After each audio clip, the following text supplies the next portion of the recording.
Hello everyone, मैं राजू स्वागत करता हूं आप सभी का हमारे यूट्यूब चैनल एजुकेशन पर्पस में। स्टूडेंट्स, आज के इस वीडियो में हम लोग समझने वाले हैं सेमेस्टर 6 हिस्ट्री ऑनर्स के पेपर डीएससी 4 के very important topic non aligned movement, जिसे दोस्तों हिंदी में हम कह सकते हैं गुट निरपेक्ष आंदोलन। आखिर ये आंदोलन थी क्या, इसके क्या प्रभाव पड़े, इसके बारे में हम दोस्तों इस वीडियो में पूरी संक्षिप्त से विवरण देंगे आपको। तो बने रहिएगा दोस्तों, अंत तक इस वीडियो को पूरा देखिएगा। इस वीडियो को पूरा देखने के बाद आप हमें जो है अपना रिएक्शन कमेंट के द्वारा जो है भेज सकते हैं। तो चलिए दोस्तों, देरी ना करते हुए सबसे पहले वीडियो को शुरू कर लेते हैं। तो यहाँ पे सबसे पहले आपको लिखनी है या जाननी है इसकी पृष्ठभूमि। तो दोस्तों, इसकी पृष्ठभूमि को मैं थोड़ा सा बताना चाहूँगा डिटेल में। जैसा कि आपको पता है कि 1914 से, ठीक है क्या, 1914 से 1918 तक प्रथम विश्व युद्ध हुआ था। क्या हुआ था? प्रथम विश्व युद्ध हुआ था। उसके बाद 1939 से लेकर 1945 तक द्वितीय विश्व युद्ध हुआ था, ठीक है, जिसमें जो है बहुत सारी जो है कह सकते हैं कि जनधन की हानि हुई थी, लोग मरे थे, बहुत सारे जो है इसके नुकसान हुए, ठीक है। तो दोनों विश्व युद्ध खत्म होने के बाद एक और युद्ध पूरे संसार में फैल रहा था, और वह युद्ध था दोस्तों शीत युद्ध, जो कि 1945 से 1991 तक चला। तो यहीं से जो है दोस्तों इसके पृष्ठभूमि, इसका जड़ शुरू होता है, ठीक है। अब शीत युद्ध क्या था, इससे रिलेटेड वीडियो जो है दोस्तों मैं कोर 13 में आपके लिए समझा चुका हूं, जिसमें जो है आपको समझाया गया बहुत ही बेहतर तरीके से कि शीत युद्ध थी क्या, ठीक है। तो शीत युद्ध से संबंधित अगर दो लाइन अब मैं यहाँ पे बता देना चाहता हूँ आपके नॉलेज के लिए कि शीत युद्ध जो हुआ था दोस्तों, वो उस समय दो महान देशों के बीच हुआ था। यहाँ पे जो यूएसए दिख रहा है ये, और यहाँ पे जो बड़ा सा क्षेत्र, बड़ा सा भूभाग दिख रहा होगा आपको, रसिया, ठीक है, जैसे रूस कहते हैं। पहले जो है दोस्तों इसे सोवियत संघ के नाम से जानते थे, जिसे यूएसएसआर कहते थे। क्या कहते थे? यूएसएसआर कहते थे। किसको कहते थे? इसको, रूस को, ठीक है। उसके बाद यहाँ जो दिख रहा है आपको ग्रीनिश पार्ट में, इसको USA, United states of America कहते हैं, और अभी भी कहते हैं, ठीक है।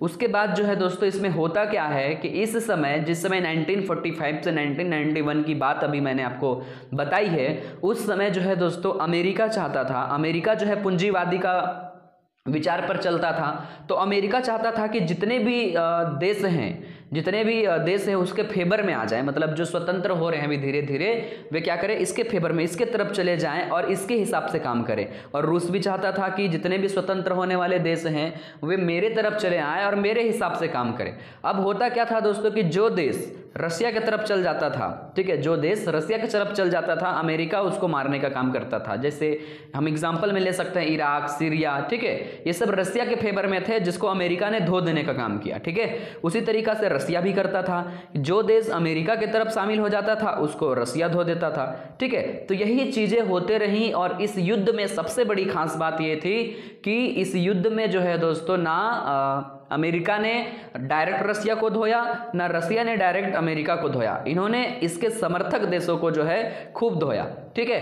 तो इसमें जो है इस तरीका से बात थी। तो उस समय हम कह सकते हैं कि पूरा विश्व जो है दो गुटों में बटा हुआ था, एक अमेरिका को मानने वाले देश और एक सोवियत संघ को मानने वाले देश, ठीक है। हालांकि सोवियत संघ बाद में जो है उसका विघटन हुआ, 15 देशों में टूट गया, तब जाकर ये रूस बना है, ठीक है। तो आप सोवियत संघ ही लिखेंगे, ठीक है। तो इस तरीका से जब ऐसे चीजें होने लगी तो उस समय हमारा देश जो है दो गुटों में बट गया, अमेरिका को मानने वाला और रसिया को मानने वाला। तो जो अमेरिका को मानने वाला देश था दोस्तों, उसको हम लोग कहते हैं पहली दुनिया के देश। क्या कहते हैं? पहली दुनिया के देश कह सकते हैं, ठीक है। जितने भी देश जो अमेरिका में शामिल होंगे वो पहली दुनिया का देश हो जाएंगे, और जितने भी रसिया में शामिल होंगे वे दूसरी दुनिया के देश कहलाएंगे, ठीक है। अब इस तरीका से पहली दुनिया के लोग, दूसरी दुनिया के लोग, और उसी समय जो है बहुत सारे राष्ट्र, बहुत सारे देश जो है आज़ाद हो रहे थे। ब्रिटिश जो थे, यहाँ पे अंग्रेज जो थे आए हुए थे। जैसे कि हम एग्जांपल ले सकते भारत में, ठीक है, 1947 हमारा भारत देश आज़ाद हुआ। अब जब भारत देश आज़ाद हुआ तो ये तो एक प्रकार से अंग्रेजों ने यहाँ इसको वैसे ही छोड़ के चला गया था, बहुत सारी समस्या थी भारत देश में, ठीक है। तो उस समय जो यहाँ के जो प्रथम प्रधानमंत्री थे पंडित जवाहरलाल नेहरू, ध्यान दीजिएगा, पंडित जवाहरलाल नेहरू ने सोचा यदि हम अमेरिका की तरफ चल जाते हैं तो भी कहीं ना कहीं हमारा विनाश है, ठीक है। हम शांतिपूर्वक रहना चाहते हैं, लेकिन यहाँ चल जाएंगे तो कहीं ना कहीं रूस मार सकता है। यदि रूस की तरफ चल जाते हैं तो कहीं ना कहीं अमेरिका धो सकता है। तो भाई हम क्या करेंगे? तो इन्होंने जो है बहुत ही अच्छी बात कही गुट निरपेक्ष। क्या कहा दोस्तों, यहीं से कहानी शुरुआत होती है। क्या कही दोस्तों, गुट निरपेक्ष। इन्होंने कहा दोस्तों कि हम जो है गुट निरपेक्ष बनाएंगे और हम किसी भी देश में शामिल नहीं होंगे। गुट निरपेक्ष का मतलब ही होता है दोस्तों किसी भी गुट में शामिल नहीं होंगे। और इसी प्रकार से सबसे पहले जो है पंडित जवाहरलाल नेहरू के मन में ये बात आई कि हम गुट निरपेक्ष आंदोलन के रूप में ऐसा बनाएंगे कि ना हम इसमें शामिल होंगे पहली दुनिया के देश में, ना ही दूसरी दुनिया के देश में, हम अलग ही दुनिया बसाएंगे। हमारी एक तीसरी दुनिया होगी जिसे तीसरी दुनिया भी कहा जाता है। ठीक है, विकासशील देशों की दुनिया भी कही जाती है, क्योंकि ये भी विकसित थोड़ी ना है, ये तो विकासशील है ना, डेवलपिंग कंट्रीज हैं। तो अब जो है भारत अकेले थोड़ी ना, भारत अकेले यदि ऐसा करेगा तो पूरी विश्व की नजर पड़ी हुई भारत के ऊपर, तो इसको क्या कर देगा, भारत को जो है विनाश की ओर जाना ही होगा, क्योंकि सब लोग इसके ऊपर धावा बोल देगा। ठीक है, कोई विस्फोट कर देगा। लेकिन इसी समय जवाहरलाल नेहरू बहुत अच्छा काम करते हैं। वो क्या करते हैं, मिस्र, ठीक है दोस्तों ध्यान दीजिएगा, मिस्र, इंडोनेशिया, इंडोनेशिया आपका इस वाले पार्ट को कहते हैं। ठीक है, उसके बाद मिस्र जो है यहाँ पे रेडिस पार्ट में दिख रहा है ना ये, ठीक है, इसको कहते हैं इस जगह पे, क्लियर। उसके बाद जो है दोस्तों यूगोस्लाविया, ठीक है, ये तीन चीज याद रखिएगा, मिस्र, इंडोनेशिया और यूगोस्लाविया के प्रधानमंत्री को अपने आप में मिला लिया। कहां, ए भाई तुम लोग कहां जाओगे, तुम लोग भी आजाद हो रहे हो, तुम लोग इधर जाओगे तो मार खाओगे, उधर भी जाओगे तो मार खाओगे। एक काम करो, हम लोग मिलकर एक तीसरी दुनिया बनाएंगे, तीसरी दुनिया के देश बनाएंगे जो डेवलपिंग कंट्रीज के देश होंगे, विकासशील कंट्रीज के देश होंगे, और जिसका उद्देश्य होगा गुट निरपेक्ष, मतलब कि किसी भी गुट में शामिल नहीं होना। और वहीं से शुरुआत होती है दोस्तों गुट निरपेक्ष आंदोलन की। लेकिन इसकी सबसे पहले यदि किसी के ऊपर विचार आई तो हम कह सकते हैं हमारे भारत देश के पहले प्रधानमंत्री पंडित जवाहरलाल नेहरू ने। तो पंडित जवाहरलाल नेहरू का ये बहुत ही अच्छा स्टेप था उस समय के जमाने में। ठीक है, तो गुट निरपेक्ष आंदोलन कब हुआ, गुट निरपेक्ष की जो बात थी वो पहले से भी चली आ रही थी, लेकिन इसका जो हम लोग एक प्रकार से अगर आपको ईस्वी पूछा जाए आपके एग्जाम में तो आप याद रखिएगा दोस्तों 1961। ठीक है, इतना तो समझ में आ गया। तो यहां तक जो है आपके माइंड को रिफ्रेश करने के लिए, माइंड में गुट निरपेक्ष को डालने के लिए कि कैसे आया, कहां से आया, तो इतना तो आपके माइंड में कहीं ना कहीं ये चीज अटक गई ना दोस्तों, ये स्टोरी समझ में आ गई। ठीक है, तो चलिए अब लिखेंगे पृष्ठभूमि। जो आपने समझा बस उसी को तो लिखना है, कुछ तो गड़बड़ वाली बात है नहीं। ठीक है, द्वितीय विश्व युद्ध जो 1939 से 1945 के बीच हुई थी, ठीक उसके समाप्ति के बाद शीत युद्ध का दौर शुरू होता है, और जिसमें पूरा देश जो है, पूरा संपूर्ण विश्व जो है दो गुटों में बट जाता है। जो वैचारिक भावना से बटता है उसे ही कहते हैं शीत युद्ध। अब उन दोनों के बीच शीत युद्ध होगा। जो साम्यवादी विचारधारा को मानने वाला रूस किसको मानता था, साम्यवादी विचारधारा को मानता था, और दूसरी तरफ अमेरिका पूंजीवादी विचारधारा को मानता था। ठीक है, तो इस तरीका से इन दोनों के बीच जो है युद्ध शुरू हुआ। इसी चीज को हम 2-3 पॉइंट्स में और लिख लेते हैं, कैसे कैसे इसकी शुरुआत हुई, इसको पॉइंट के द्वारा बनाएंगे दोस्तों। ठीक है, इसी समय आंदोलन का एक उदय हुआ जो दो गुटों में बट रहे देशों से अपने आप को अलग रखने के लिए था। ये लोग जो है आंदोलन जो है, अभी नेहरू जी अभी लाएंगे आगे, अभी समझेंगे। तो आंदोलन शुरू होने लगा क्योंकि ये चाहते थे कि हम जो है अपने आप को इन दो गुटों से क्या करेंगे, अलग रखेंगे, इनमें शामिल नहीं होंगे, और जिसे ही गुट निरपेक्ष आंदोलन कहा गया। और इसका सबसे परम उद्देश्य था दोस्तों विश्व शांति, विश्व स्तर पर जो है हमको क्या चाहिए, पीस, यानी कि शांति चाहिए, यही इनका उद्देश्य था। देखिए दोस्तों, असल में गुट निरपेक्ष आंदोलन की जो स्थापना हुई थी वो औपनिवेशिक व्यवस्था के पतन के दौरान हुई थी। ठीक है, औपनिवेशिक व्यवस्था क्या थी, किसी दूसरे देश के ऊपर जाकर निवास करना, औपनिवेशिक व्यवस्था, जैसे कि अंग्रेज यहाँ पर आकर कर रहे थे, तो उसका पतन हुआ ना, अंग्रेजों का पतन हुआ। तो उसी समय जो है इसकी शुरुआत हुई थी। देखिए दोस्तों, NAM नाम जो लिखा हुआ है, नैम पढ़ें आप, नाम पढ़ें आप, लेकिन इसका फुल फॉर्म होगा दोस्तों नॉन अलाइंड मूवमेंट, गुट निरपेक्ष आंदोलन। ठीक है, तो यह वही दौर था जिस समय एक नया देश, जब औपनिवेशिक पतन होगा, जैसे कि अंग्रेज यहां से चले गए, तो क्या होगा, एक नया देश स्वतंत्र होगा। जब स्वतंत्र होगा तो वो गुलामी से आज़ाद हो रहा था, और उसी समय वो क्या चाहेगा, गुलामी से आज़ाद हो तो वो चाहेगा कि हमारी एक अलग पहचान हो इस दुनिया में। ठीक है, इस विश्व स्तर पर हमारी एक बहुत अलग पहचान हो, और इसी अलग पहचान के दौर में सभी जो थे क्या कर रहे थे, अपना अपना कोशिश, जो अपने अपने हथकंडे अपना रहे थे। उसी समय भारत देश भी इनमें शामिल था, जो नया नया जो है अभी आज़ाद हुआ था। ठीक है, अब जो है दोस्तों उपनिवेशवाद से स्वतंत्र जो देश थे उन्होंने सोचा कि हम क्या करेंगे, इनसे दूर रहेंगे।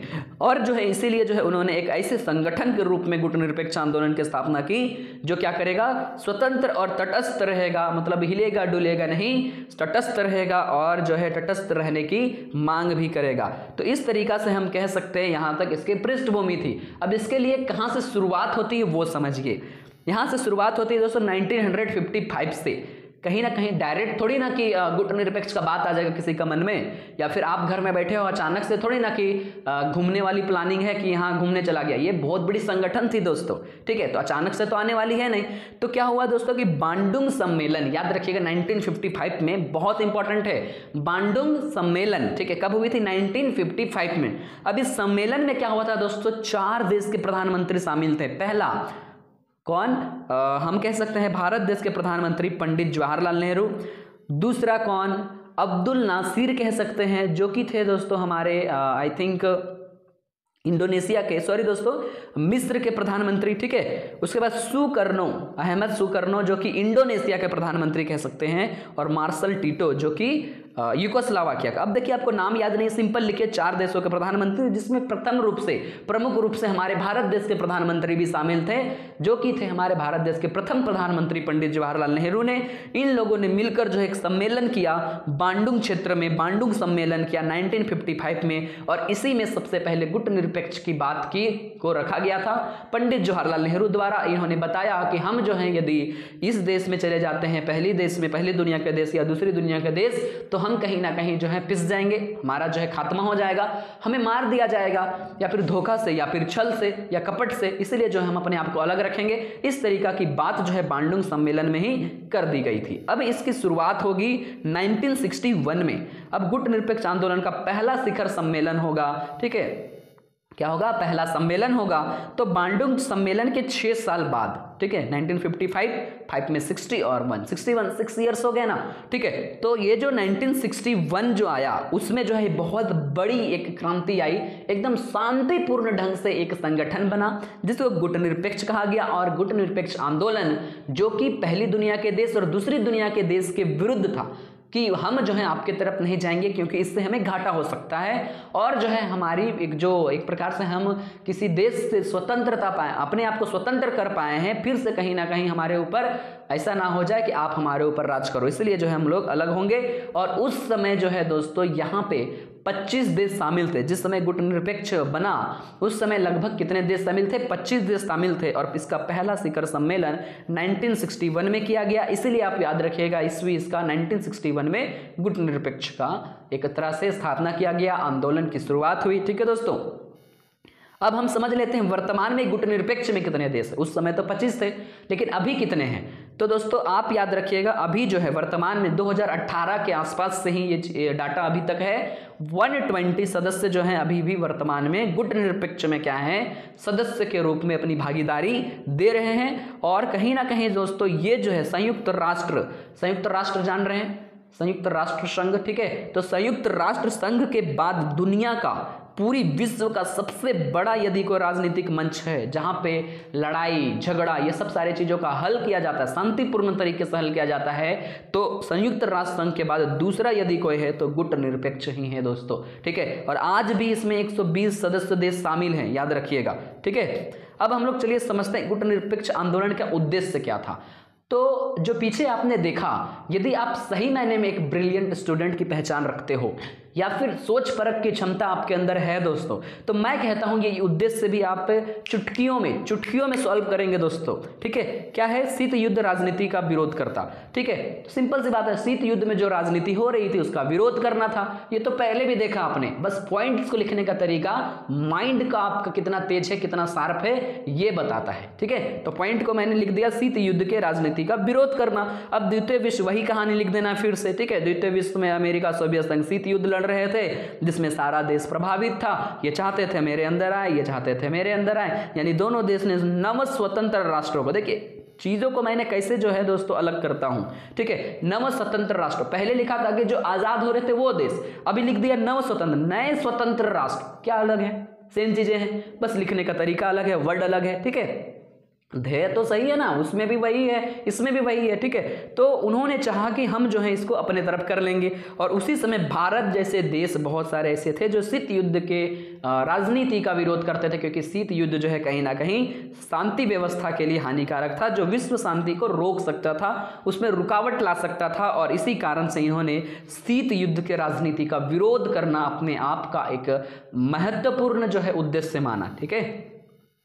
अगला दोस्तों, सैन्य गठबंधन से दूरी। एक तरह से तो यही थी ना, ये लोग क्या कर रहा था, सैनिक गठबंधन कर रहा था, अलग अलग देशों को मिलाकर क्या कर रहा था, एक तरह से लड़ाई ही तो कर रहा था। तो हम कह सकते हैं इसको सैनिक गठबंधन से ये दूरी बनाना चाहता था। कौन? गुटनिरपेक्ष, जिसको NAM नॉन अलाइंड मूवमेंट कहते हैं, ठीक है दोस्तों। अब इस आंदोलन के उद्देश्य में हम लिखेंगे कि किसी भी प्रकार से सैन्य गठबंधन से ये दूरी चाहते थे, ना चाहते थे कि इस पर जाए, ना चाहते थे उस पर जाए, क्योंकि इससे इनको नुकसान था। क्योंकि जो है गठबंधन क्या होता है, जिस तरीका का सैन्य गठबंधन यहाँ पे ये करते, उसमें भय, डर रहता, अशांति की स्थिति रहती, शंका रहता, एक दूसरे पे डाउट करते रहते, घृणा रहता, एक दूसरे से जेलस रहते, एक दूसरे से जेलसी फील करते, एक दूसरे के प्रति गलत गलत विचार रखते, तो एक दूसरे के प्रति अविश्वास भी जन्मता। तो ये सब चीज़ों से ये लोग दूर रहना चाहते थे, जो गुटनिरपेक्ष में शामिल थे, ठीक है। तो इन्होंने इसको जो है अपना दूसरा उद्देश्य बताया। तीसरा जो है दोस्तों, उपनिवेशवाद का विरोध। एक तरह से ये भी था, एक देश क्या कर रहा था, दूसरे देश के ऊपर वार कर रहा था, दूसरे देश के ऊपर आक्रमण कर रहा था, दूसरे देश पर जाकर रह रहा था, तो इसी को तो उपनिवेशवाद कहते हैं। मैंने कितने वीडियोस में बता दिया दोस्तों कि उपनिवेशवाद किसे कहते हैं, ठीक है। तो अब उपनिवेशवाद भी इन लोगों को अच्छा नहीं लगता था। सब चीज यहां लिखे, उपनिवेशवाद का अर्थ लिख दीजिए, पॉइंट्स बढ़ाने के लिए आप कुछ भी कीजिए, लेकिन ईंटा पत्थर मत लिखिए, ठीक है। मैं यही कहूंगा दोस्तों, क्योंकि आज आप एग्जाम में पास हो सकते हैं, आगे के जो रियल लाइफ के एग्जाम हैं, रियल लाइफ के एग्जाम्स हैं, उस पे पास होना बहुत जरूरी है, ठीक है। तो ऐसा ना करें दोस्तों, क्योंकि यही चीजें जो है आपके आगे के कॉम्पिटिटिव लेवल्स के एग्जाम के लिए बहुत इंपॉर्टेंट हो जाती हैं। आप SSC देख लो, CHSL देख लो, MTS देख लो, RRB देख लो, या फिर जाकर देख लो दोस्तों UPSC CSC देख लो, या फिर किसी भी स्टेट्स के PCS देख लो, ये सारी चीजें आपको पढ़नी हैं। यहाँ तो आप 6-7 पेज लिखते हैं, मुखर जाते हैं, वहां आपको 12-13 पेज लिखना होगा, 20 पेज 21 पेज लिखना होगा, 21 पेज कम से कम दोस्तों। ऐसा आपके अंदर ज्ञान होना चाहिए कि इस टॉपिक पे आप एक किताब लिख सकते हो, तभी जाकर जो है आपको माना जाएगा कि हाँ इसका नॉलेज आपके अंदर है, वो भी पूरी तरीका से नहीं, ठीक है। तो सोचिए दोस्तों, ये टॉपिक्स इतने कठिन होते हैं, फिर भी आपको 7-8 पेज लिखने में इतना कठिन लगता है कि आप कुछ भी लिख के आ जाते हो, तो आप कैसे लिखोगे आगे, ठीक है। ये आपको सोचने की जरूरत है। अगला आप लिखेंगे दोस्तों, जातिवाद और रंग भेद को खत्म। ये तो बहुत अच्छी बात है, क्योंकि गुटनिरपेक्ष से तो आप ये भी याद रख सकते हैं, ना वो किसी देश में शामिल होना चाहता था, ना शीत युद्ध की राजनीति में जाना चाहता था, ना युद्ध का मतलब ना सैनिक गठबंधन करना चाहता था, ना उपनिवेशवाद को मानता था, ना उपनिवेशवाद मतलब उपनिवेशवाद का विरोध कर रहा था। अब हम लोग देखेंगे रंग भेद की नीति का विरोध करना। अब जो इसमें कोई भी देश शामिल हो सकता था, चाहे वो गोरों का देश हो, चाहे वो कालों का देश हो, क्योंकि वो जानता था कि रंग भेद की नीति का विरोध यदि हम करते हैं, हम करेंगे ही, तो अगर हम ऐसा करते हैं तो कहीं ना कहीं जो है विश्व स्तर पर जो है बंधुत्व की भावना का जो है क्या होगा, एक प्रकार से बढ़ावा मिलेगा, बढ़ाया जाएगा। बंधुत्व मतलब भाईचारे की भावना, ठीक है। शस्त्रीकरण का विरोध, अब ये भी आप लिखें। ये लोग लड़ाई झगड़ा करता था, शस्त्र से ही तो करता होगा, हाथ से तो एकदम मुक्काबाजी करने तो नहीं जाता होगा कि इसके देश में जाके मार दिया, ठीक है। तो एक प्रकार से शस्त्रीकरण का विरोध करना गुटनिरपेक्ष का जो है एक परम उद्देश्य था, जो कि एक प्रकार से शांति ला सकती थी पूरी देश पर। अगर शांतिपूर्ण विकास चाहिए तो शस्त्रीकरण को छोड़ना होगा, निशस्त्रीकरण को अपनाना होगा, और यही चीज, यही उद्देश्य जो है इनका था, ठीक है। अगला है दोस्तों विश्व शांति।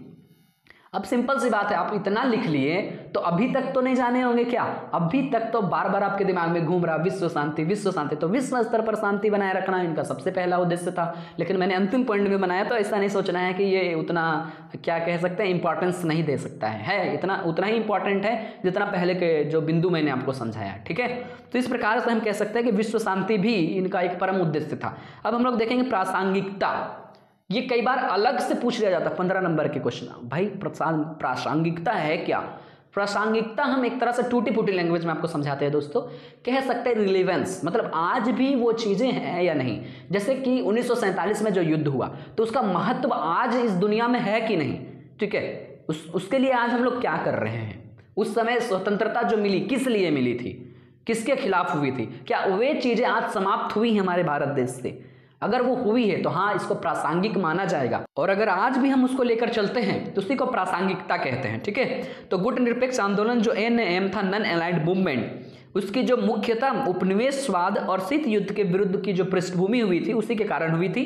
ठीक है, अब दोनों समाप्त हो चुके हैं। कौन? शीत युद्ध तो खत्म हो गया ना 1991 में। अभी तो आप 2022 की दुनिया जी रहे हो, अभी 2023 आएगी, 24 आएगी और आगे कितनों जो है आप दुनिया देख सकते हो। लेकिन 1991 तो खत्म हो गया, शीत युद्ध भी खत्म हो गया। लेकिन क्या आज भी गुटनिरपेक्ष आंदोलन के प्रभाव है? आप सोच कर बताओ, है क्या? ठीक है, तो उसी चीज को हम लोग प्रासंगिकता कहेंगे। तो बहुत सारे लोग मानते थे कि शीत युद्ध खत्म हो गया तो गुटनिरपेक्ष का भी एक जो वैल्यू था, एक इंपॉर्टेंस था, वो खत्म हो गया।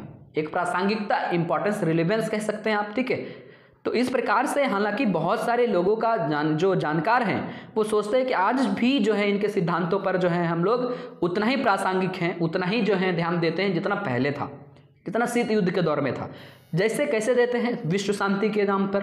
ठीक है, आज भी गुटनिरपेक्ष आंदोलन है, गुटनिरपेक्ष देश हैं, 120 सदस्य देश है, तो क्या इनका वैल्यू नहीं होगा? होगा ना। ठीक है, तो अभी भी ये क्या चाहता है? विश्व शांति को संरक्षण करने में जो है जितना उस समय भूमिका निभाई थी, आज भी वो भूमिका निभा रही है, आज भी वो सारी चीजें कर रही है पूरे संपूर्ण विश्व पर शांतिपूर्ण और समृद्ध तरीके से पूरी दुनिया को स्थापित करने के लक्ष्य में। मतलब शांतिपूर्ण व्यवस्था और समृद्ध दुनिया की व्यवस्था करनी है और इसको स्थापना करना है, तो इसका लक्ष्य लेकर आज भी आगे बढ़ रहे हैं और भारत भी इनमें से एक है। तो आज भी है। ठीक है, दूसरा है क्षेत्रीय अखंडता और संप्रभुता। क्षेत्रों को ना टूटने देना है और मिलकर रहना है। ठीक है, तो गुटनिरपेक्ष आंदोलन क्षेत्रीय अखंडता और संप्रभुता के सिद्धांत को समर्थन करता है और आज भी करता है। वही तो आप देख रहे हैं, आज है या नहीं, वही तो देख रहे हैं। इसके सदस्य देश प्रत्येक राष्ट्र की स्वतंत्रता के संरक्षण के विचार को बार बार दोहराया जाता है, जो कि इसकी मौजूदा प्रासंगिकता को स्पष्ट करते हैं। देखिए, बार बार आज भी हम लोग 1947 की आज़ादी पढ़ते हैं, उसी तरीका से इराक, ईरान, जो भी चीज़ें अलग अलग मैंडेट में थे, अलग अलग संरक्षण में थे, वो अलग हो गए ना, तो वो भी तो स्वतंत्र है। तो आज क्या हम लोग भूल जाते हैं? नहीं भूलते ना, आज भी याद करते अपने स्वतंत्र की गाथा को, स्वतंत्रता की कहानी को। ठीक है, किस तरीका से हम लोग आज़ाद हुए, किस तरीका से यहाँ चीज़ें हुई। तो इस प्रकार से हम कह सकते हैं कि इसको बार बार दोहराया जाना ही प्रासंगिकता है। तो इसी प्रकार से आज भी इसको दोहराएंगे, गुटनिरपेक्ष को भी मानते हैं। ठीक है, अगला है विकासशील देशों के लिए एक मंच। अब देखिए, गुटनिरपेक्ष जो है बहुत अच्छा चीज़ अभी कर रही है कि जो विकासशील देश है उनके लिए एक मंच उपलब्ध करवाती है, जहां पर विकासशील देश जो है 120 सदस्य देश जो हैं, यदि किसी के साथ कुछ गलत होता है, किसी भी प्रकार से कुछ गलत होता है, तो वो क्या करेंगे? गुटनिरपेक्ष आंदोलन, गुटनिरपेक्ष में अपना मुद्दा लेकर आएंगे और गुटनिरपेक्ष आंदोलन जो है, गुटनिरपेक्ष मूवमेंट, गुटनिरपेक्ष संगठन जो है उसका क्या करेगा?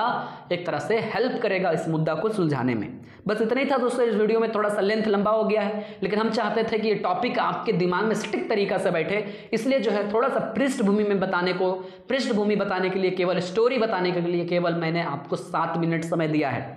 ठीक है, तो दोस्तों यहीं पे इस वीडियो को हम समाप्त करते हैं। लेकिन आपसे एक गुजारिश है दोस्तों कि आप जो है हमारे सभी वीडियोस को देखने के बाद लाइक करना और हमारे वीडियोस देखने के बाद अपना रिएक्शन कमेंट के रूप में देना ना भूलिए दोस्तों। ठीक है, और इसके अलावा यदि आप अपने दोस्त का, सखी संबंधी का, बंधुओं का हेल्प करना चाहते हो कि वो भी इस टॉपिक को जाने, तो आप इस वीडियो को शेयर कर सकते हो। और हम तो चाहेंगे दोस्तों कि इस वीडियो को आप शेयर करो ताकि ज़्यादा से ज़्यादा जो है लोग इसको देख पाएँ, समझ पाएँ, उनके जो है एग्जाम्स में हेल्प हो सके। ठीक है, तो मिलेंगे दोस्तों आगे की वीडियो में, तब तक के लिए बाय, अपना ध्यान रखिए। Thank you so much.